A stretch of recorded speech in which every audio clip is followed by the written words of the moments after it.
ముందు ఎవరు ఉండకుండా ఫ్యామిలీతో ఎంత చదువుతుందన్నా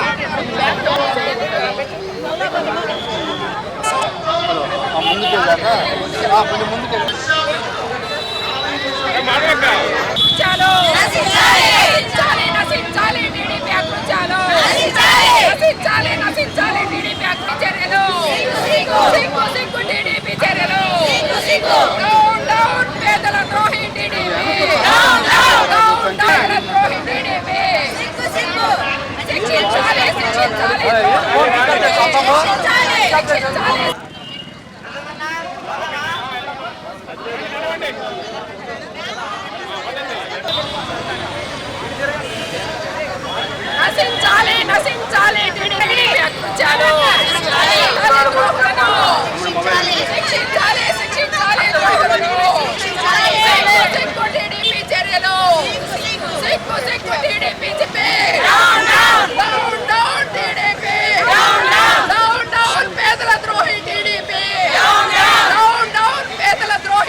తను ఎంతో సంతోషంగా ఈ ఇళ్ల పట్టాలు వచ్చినాయని తన ఆనందాన్ని వ్యక్తం చేస్తుంటే ఈ విధంగా దాని గురించి సోషల్ మీడియాలో వక్రీకరించి ఇట్లా మాట్లాడటం వల్ల తను ప్రాణాలు తీసుకుంది. ఇటువంటి సంఘటనలు మళ్ళీ పునరావృతం కాకుండా జనాలు అట్లా చేయటం చాలా తప్పు.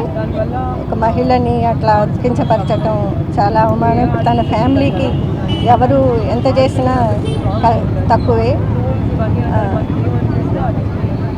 తనకు ఆశ్రిత నివాళి. గీతాంజలి అనే అమ్మాయికి ఇళ్ళ పట్టాలు రావడం వల్ల ఒక పథకం అనే కాదు, ఏదైనా తన ఒక సంతోషం. ఇల్లు అనేది అందరికీ ఒక సంతోషమైన విషయం. అది మనకి ఏదైనా సంతోషం వస్తే మనం చెప్పే తీరు కానీ ఏదైనా ఒక ఆనందంలో చెప్తాం. అది ఇల్లు అనేది ఒక మంచి ఆనందకర విషయం.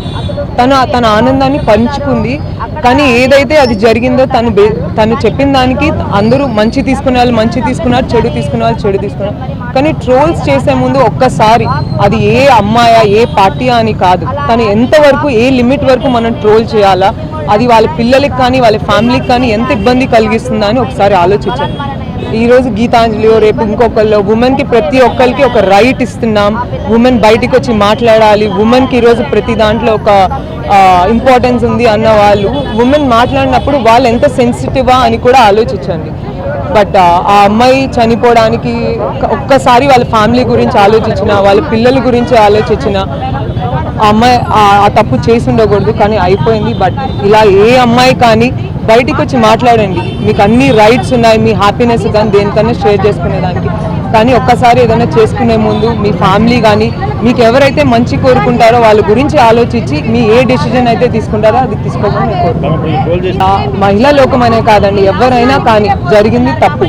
సో అది జరిగిన వాళ్ళకి ఏ రైట్ అంటే వాళ్ళకి ఏ శిక్ష అయితే డిసైడ్ చేస్తారో అది జరగాలని నేను కోరుకుంటున్నాను. బట్ ఎన్ని చేసినా అమ్మాయి తిరిగి రాదు కదా. సో బట్ ఇంకొకటి జరగకుండా ప్లీజ్ దయచేసి ఎవరు ట్రోల్స్ చేయకండి. లిమిట్ లేకుండా ఎంతవరకు అంతవరకే ట్రోల్ చేయండి. కానీ అంటే ట్రోల్ చేయమని కాదు, బట్ ఒక క్యారెక్టర్ గురించి కానీ దాని గురించి ట్రోల్ చేసే రైట్ ఎవరికి లేదు. మరి ఇటువంటి చర్యల్ని మేము వైఎస్ఆర్సీపీ జిల్లా మహిళా కమిటీ తరఫున మేము తీవ్రంగా ఖండిస్తూ ఉన్నాం. ఎందుకంటే ఏ పార్టీలో వాళ్ళైనా మహిళలే. మహిళలకి ఖచ్చితంగా గౌరవం అనేది ఇచ్చి తీరాల్సిన రాష్ట్రం మంది. అందులో ఇటువంటి తెలుగుదేశం వాళ్ళు మహిళలకు మేము చాలా పెద్దపీట వేస్తామని చెప్పేసి ఏం మెసేజ్ ఇస్తా ఉన్నారు ఈ రోజున. కనీసం అలా చేసిన వాళ్ళని ఆ సజ్జా అజయ్ అనే ఎవరైతే ఉన్నాడో అతను ఆ విధంగా ఆ అమ్మాయిని మానసికంగా హింసించినప్పుడు కనీసం చిన్న మందలింపైనా కూడా పార్టీ తరఫున లేకపోవడం అనేది నిజంగా చాలా ప్రజలందరూ కూడా అసహించుకునే పరిస్థితి ఈ రోజున తెలుగుదేశం పార్టీ వాళ్ళే తెచ్చుకున్నారనేది వాస్తవం. కానీ ప్రతి ఇంట్లో మహిళ ఉంటుంది, అక్కగానో చెల్లిగానో భార్యగానో ఒక తల్లిగానో ఉన్నది. మరి తోటి మహిళని ఇళ్లలో ఉన్న మహిళలనే మీరు వాళ్ళని గౌరవించలేనప్పుడు ఒక పార్టీ పరంగా రాష్ట్రంలో ఉన్న మహిళలకి ఏమి సముచిత స్థానం ఇస్తారో కూడా మాకు అర్థం కావట్లేదు. కానీ ఇటువంటి దుశ్చర్యల్ని మాత్రం మేము తీవ్రంగా ఖండిస్తున్నాం. ఇటువంటి కార్యక్రమాలు ఎప్పుడు కూడా సోషల్ మీడియా అనేది పని చేయాలి, కానీ మంచికి పని చేయాలి. అంతేగాని అవతల వాళ్ళ మానసిక స్థైర్యాన్ని కోల్పోయే విధంగానో వాళ్ళ ఆడవాళ్ళ వ్యక్తిగత విషయాల మీదో ట్రోల్ చేసి ఏదో సునకానందం పొందడం అనేది మంచి పని కాదని తెలియజేసుకుంటూ ఇటువంటి చర్యలు ఇంకోసారి రాకూడదు. ఇప్పుడు ఎవరైతే ఆ అమ్మాయికి చావుకి కారణమయ్యారో వాళ్ళని కఠినంగా శిక్షించాలని మేము కోరుతా ఉన్నాం. అలాగే జగన్మోహన్ రెడ్డి గారు వెంటనే